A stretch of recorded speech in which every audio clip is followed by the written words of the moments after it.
ভালোবাসা সুন্নাত অনুসরণের মধ্যেই নিহিত। ভালোবাসলে অনুসরণ করতে হয়, অনুসরণ করলেই ভালোবাসা প্রমাণিত হয়।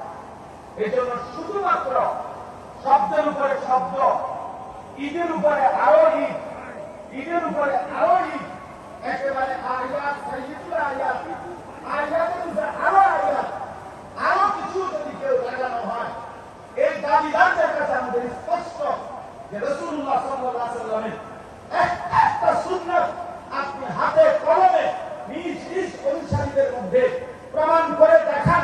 আমরাও আমাদের অনুসারীদের মধ্যে রাসূলুল্লাহ সাল্লাল্লাহু আলাইহি ওয়াসাল্লামের সুন্নাত প্রমাণ করে দেখাবো ইনশাআল্লাহ।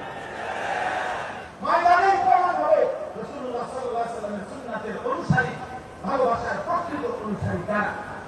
এজন্য এটাই সত্য যে উলামায়ে দেওবন্দ, উলামায়ে দেওবন্দের অনুসারীরা যুগ যুগ ধরে রাসূলুল্লাহ সাল্লাল্লাহু আলাইহি ওয়াসাল্লামের